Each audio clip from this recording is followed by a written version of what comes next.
Elle n'a pas été désagréable. Bien au contraire, elle prend son téléphone. Heureusement, le conseiller était là. Elle sonne et puis elle lui explique. Bon, il y a un jeune étudiant qui dit que vous étiez à sa soutenance de mémoire. Il a dit qu'il voudrait travailler à l'ANARE chez le régulateur, mais il a manqué les appels à candidature. Est-ce que vous pouvez le recevoir pour lui donner réponse? Ok. Donc, il ouvre sa porte. Il ouvre sa porte. Oui, il ouvre sa porte. Parce que je me rappelle, donc comme si chez l'assistante c'est là, et puis les bureaux du conseiller c'est juste la porte à côté. C'est ça. Ok, donc il ouvre sa porte. Oui, je nomme, venez. Donc Jean dans son bureau, monsieur le conseiller, bonjour. Oui, mais vous avez... Au moment où tu entres dans son bureau, est-ce que tu as un plan de jeu? Toi, tu n'as pas de plan de jeu. Moi, j'ai pas de plan de jeu. Tu vas lui dire ce que tu veux. Il m'appelle.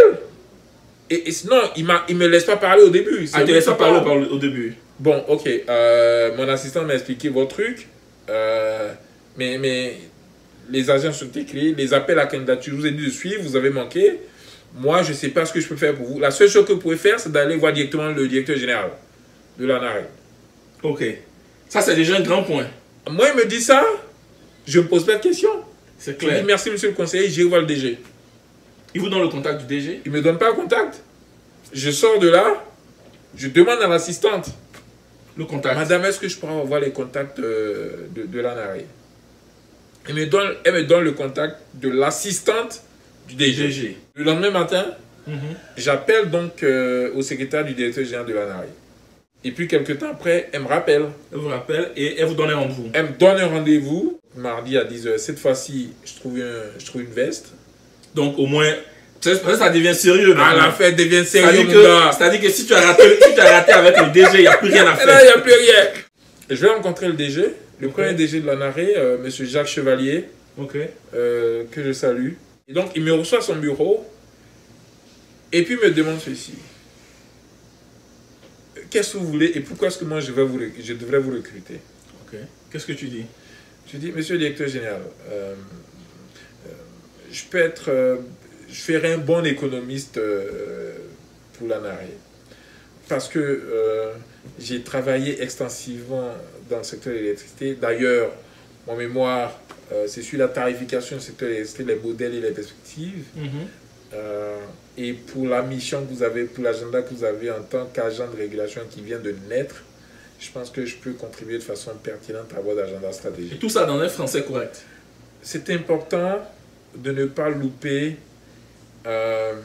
les 2 minutes de comment se vendre à un recruteur. C'est important. C'est important. Comment se vendre à un recruteur. Si vous avez 2 minutes, les gars, ces 2 minutes-là, il ne faut pas les louper. Et ces 2 minutes-là tiennent à qu'est-ce que vous vendez et quand vous le dites. Il ne faut pas manquer. Il me dit, ok, vous repartez, vous me faites une lettre de motivation, vous y inscrivez votre prétention salariale. Le lendemain matin, je ramène tout est prêt. Comme on dit à Abidjan, chap. Il ne faut pas tarder, le faire se bat quand il est chaud.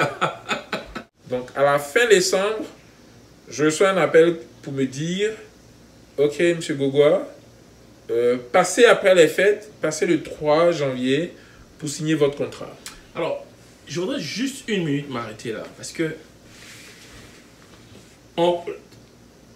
cet aboutissement commence initialement avec une situation où, je veux dire, quasiment tout est perdu. Tu as raté l'appel d'offres. Yep. L'appel à candidature est raté. Ouais. Beaucoup de gens auraient pu dire c'est le destin. Mais toi, à la limite, tu forces un peu le destin. Tu prends ton mémoire, tu te rends chez le conseiller Patrick Hachi que tu avais croisé dans le temps, avec suffisamment d'audace pour lui dire j'ai raté, c'est vrai, j'ai raté les appels à candidature, mais je voudrais postuler. Il te donne le numéro du DG, tu n'hésites pas, tu appelles le DG, tu appelles l'assistant du DG, tu vas rencontrer le DG, tu lui fais ton pitching, et finalement le gars finit par te recruter. Je pense que ça c'est une leçon, il y a une leçon importante là déjà qu'on peut tirer, c'est-à-dire que il y a beaucoup de gens parfois qui ont tendance à baisser les bras très vite. Toi, ça n'a pas été le cas. Et si tu avais baissé les bras, on aurait dit, ah, c'est le destin et tout. Mais parfois, ce n'est pas nécessairement ce que Dieu voulait pour toi. Ouais. Enfin, ça, c'est important pour nos amis qui Non, nous regardent. je pense, quand vous voulez quelque chose, je veux dire, en affirmant au cocktail, en affirmant, en disant tout de go au conseiller Patrick Hachi, monsieur le conseiller, moi je voulais travailler à la NARI. Je ne pouvais pas, après, lâcher ce désir-là. Aussi facilement. Aussi facilement. Il fallait aller jusqu'au bout. Je veux dire, c'est l'engagement envers soi-même. L'engagement sur ce que vous voulez. C'est très important. Ouais. Et donc, tu te retrouves dans cette agence de régulation. Mais quelques années plus tard, au moins les faits le prouvent, tu te retrouves aux États-Unis, à New York. Est-ce que tu peux nous expliquer comment est-ce que ce changement radical arrive? Les choses passent très bien. Et après le coup d'État, je pense qu'on a les élections de 2000. Il y a un nouveau gouvernement, etc. Les entités publiques connaissent des mutations, dont la NARI aussi. Et on a un changement du directeur général. OK? Et donc le nouveau directeur général vient, qui est aussi volontariste. Mais de mon point de vue, il y avait comme une sorte de petit recul sur un certain nombre de choses.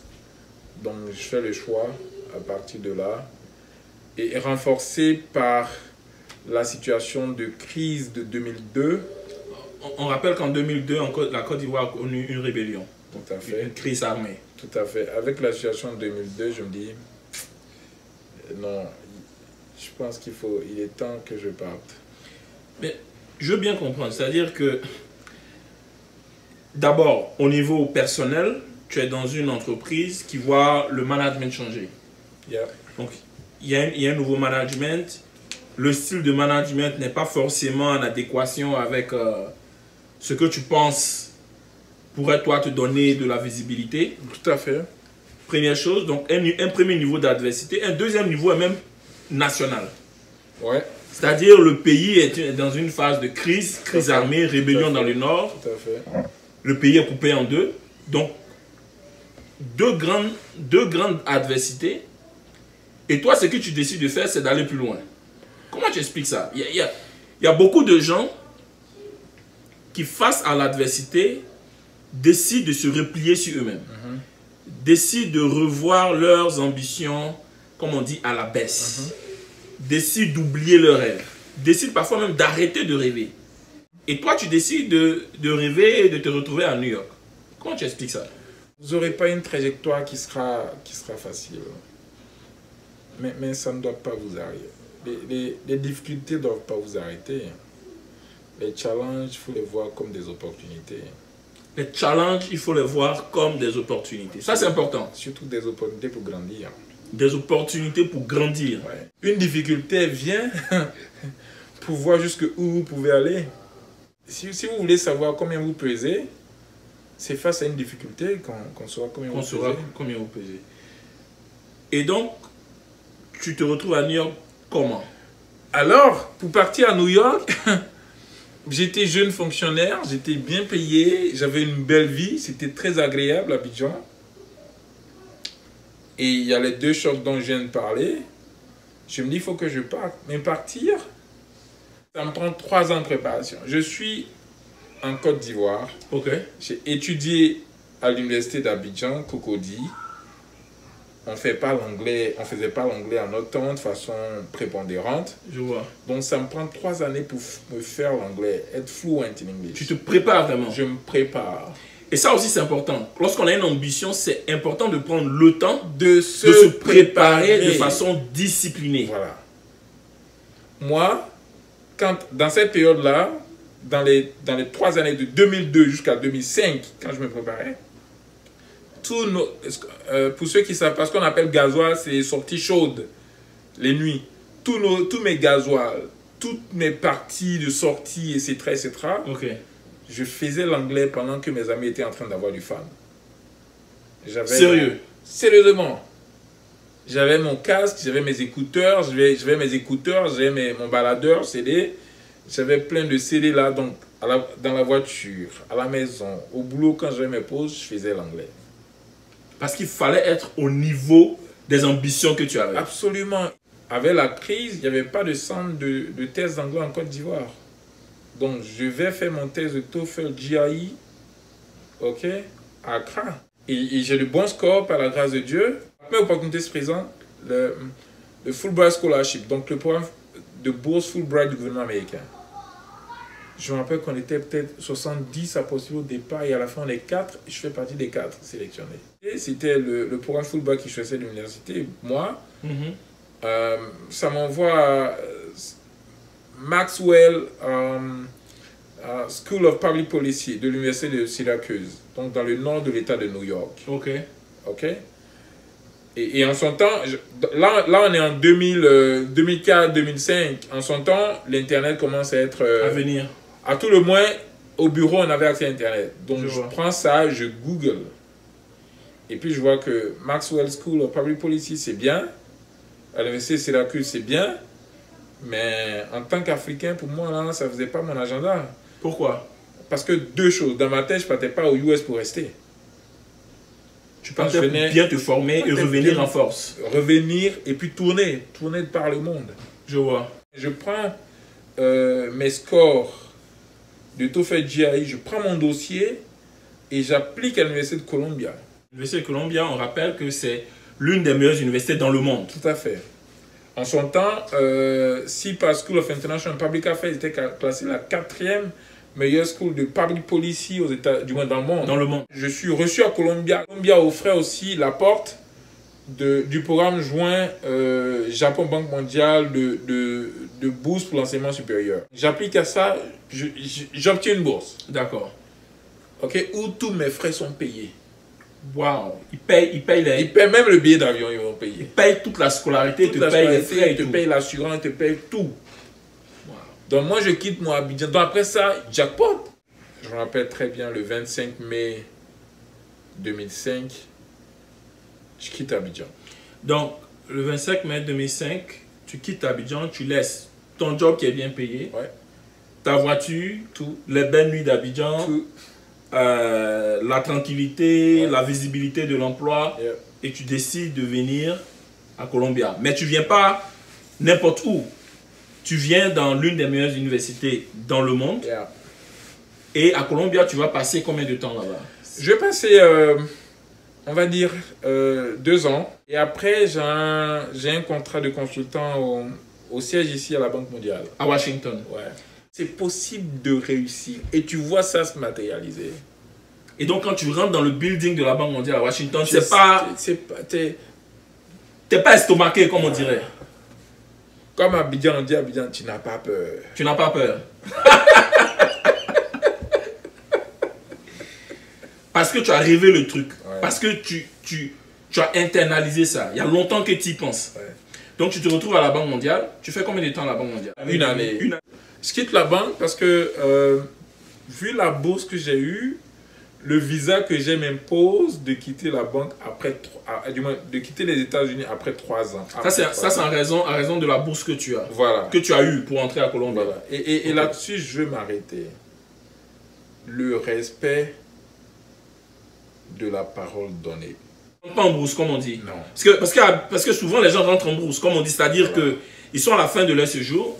Ils ont promis quitter et finalement, ils ne quittent pas. Et puis, ils disparaissent. Tu fais pas ça? Je fais pas ça. Pourquoi? C'est très important.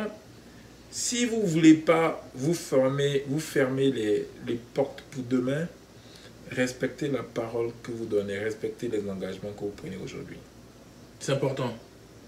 Sinon, je ne serais pas assis ici. Parce que une fois que tu n'aurais pas respecté cet engagement, tu ne pourrais plus jamais revenir à la Banque mondiale ni aux États-Unis. C'était pas possible. Et après, tu pars comment? Quelque temps avant de quitter les États-Unis, j'ai un ami qui, dans son réseau, me met en contact avec un cabinet de consulting canadien. Il me recrute. Et ça, c'est parce que déjà, tu es bien formé, tu es bien éduqué, tu as le label. Et j'ai de l'espérance à vendre. Et donc, tu te retrouves au Canada? Je me retrouve quelque temps au Canada. Je me redéploie, on va dire, en Afrique de l'Ouest. C'est le cabinet qui te redéploie en Afrique de l'Ouest. À Dakar. Dakar, je suis impliqué dans tout ce qui est renforcement de capacité pour l'administration publique. J'étais sur des missions qui allaient de l'Afrique de l'Ouest à l'Afrique centrale jusqu'aux Comores. Ok. Et tu fais combien de temps là-bas? Je quitte le cabinet début 2011. Pourquoi est-ce que tu quittes? Parce que je pense que il fallait que je me réinvente. J'étais toujours dans la perspective, tu peux toujours aller plus haut. Plus haut. Et cet état d'esprit est fondamental. C'est-à-dire que c'est important dans la poursuite de la réussite de toujours se dire qu'on peut aller plus haut. Mais certaines personnes appellent ça... certaines personnes disent qu'il faut savoir se contenter dans la vie. Qu'est-ce que tu dis? Qu'est-ce que tu dis face à ça? C'est-à-dire que là, tu étais dans une agence de régulation en Côte d'Ivoire. Tu t'es pas contenté de cela, tu t'es retrouvé à Columbia University. La meilleure université dans le monde. Quasiment une des meilleures universités dans le monde. Tu ne te contentes pas de revenir en Côte d'Ivoire, tu décides de rester aux États-Unis, tu te retrouves à la Banque mondiale à Washington. Tu sors de là, tu te retrouves avec un cabinet canadien, donc au Canada. Après, tu es redéployé en Afrique, au Sénégal, où tu couvres de nombreux pays. Tu es jeune, tu es dans une position très confortable. Pourquoi est-ce que tu veux plus? Est-ce que les gens ne diraient pas que tu es quasiment insatiable? Tu n'es jamais rassasié, tu n'as pas faim, tu ne te contentes pas, tu es trop ambitieux. Qu'est-ce que tu répondrais à ça? Mais c'est tout le contraire. C'est tout le contraire. J'étais jeune. Ok. Et un jeune, il ne se satisfait pas de faire du surplace. Il doit aller toujours plus loin. Un jeune, il faut aller toujours plus haut. Il faut bousculer. Je veux dire, en chacun de nous, il y a un potentiel incroyable. Quand tu n'es pas allé jusqu'au bout de ton potentiel, il ne faut pas t'arrêter. Quelles sont les opportunités qui s'offrent à toi? J'ai été formateur pour des directeurs généraux, des conseillers de ministres, etc. Donc moi, je me dis, si je rentre en Côte d'Ivoire, ok, je rentre dans une top position d'un cabinet ministériel, donc je ciblais le ministère des Finances de Côte d'Ivoire, parce que je savais tout l'agenda de réforme qu'il y avait en Côte d'Ivoire en son temps, qui était mené par le ministère des Finances, ce qui est le cas dans pas mal de pays. Les grosses réformes sont généralement menées par le ministère des Finances ou bien les cabinets de Premier ministre. Ou je rentre à la Banque mondiale. Qu'est-ce qui marche finalement? Je vois le poste d'économiste pays qui s'ouvre au bureau de la Banque mondiale à Abidjan. Donc j'applique à cette position aussi. Je vais en compétition, je suis sélectionné. Si vous êtes croyant, et que vous avez Dieu dans votre agenda, quelles que soient les turbulences que vous avez, il ne faut pas douter. La position de la banque sous j'applique, je suis retenu. Comme économiste? Comme économiste, pays pour la Côte d'Ivoire. Et tu fais ça pendant combien de temps? Je fais ça pendant 2 ans et demi. Et après? Au sein du bureau, il y a une position qui se dégage. La position est chargée des opérations, chargée principale des opérations pour la Côte d'Ivoire, en son temps Côte d'Ivoire, Burkina, Togo, Bénin et Guinée. Et tu décides... Et je décide d'appliquer. De postuler. Sélection, je suis retenu. Là encore, tu fais preuve encore d'ambition. Ouais. Tu as toujours faim. Tu n'es jamais satisfait. Comme tu disais, quand on est jeune, il faut pousser son potentiel. Il faut sortir de sa zone de confort. Et donc, tu deviens chargé principal des opérations pour la Banque mondiale qui couvre les pays que tu as cités. Et ça, on était à Abidjan. On était à Abidjan. Mais aujourd'hui, on est en train de faire l'interview, tu es à Washington. Parce que 2 années après... tu as encore eu de nouvelles ambitions. 2 années après... Jean-Noël, c'est-à-dire que toi, tu es... Mon cher Gomez, il y a une histoire qu'il faut retenir. Ok, c'est laquelle? Ne pas rester dans sa zone de confort. Je vois. Se challenger soi-même. En permanence. Ouais. Parce que quand je décide d'appliquer la position à l'international, au siège de la banque, je ne sais pas le nombre de candidats qu'il y a, mais c'était très serré. Je vois. À la fin de la journée, je suis retenu. C'est pas juste de l'ambition pour l'ambition. C'est ça. L'ambition appuyée d'action, de planning et tout. Et d'engagement personnel. Je vois. Avec de l'action, quoi. Et du travail. Du travail sérieux. Du travail sérieux. Je veux dire, prendre action et en payer le prix avec son travail. Il y a toujours un retour. Dieu ne vous laissera pas tomber si vous décidez de travailler dur pour arriver à ce que vous voulez arriver. Et donc aujourd'hui, tu es revenu à Washington, ça fait combien de temps déjà? Le 5 septembre, jour pour jour, ça fera 2 années. Lorsqu'on regarde ton histoire, on se rend simplement compte que réussir est possible. Tu es parti quasiment du fin fond de la Côte d'Ivoire. Ouais. Pour te retrouver des années plus tard, à force de travail, à force d'ambition, à force de courage, et avec la grâce de Dieu, tout ça, tu as fini par te retrouver de la Côte d'Ivoire, en pleine Afrique de l'Ouest, en plein cœur du monde, en plein cœur des États-Unis, à Washington DC, yeah, au cœur d'une des institutions les plus importantes de développement de la Banque mondiale. Quel est ton message que tu pourrais finalement laisser à toutes ces personnes qui sont à la conquête, qui sont à la recherche de la réussite? Toutes ces personnes qui veulent rêver, qui continuent de rêver, j'ai envie de vous dire, ne cessez pas de rêver. Croyez en vous. Je vais finir par quelque chose que j'aime bien. Comptez vos bénédictions. Priez.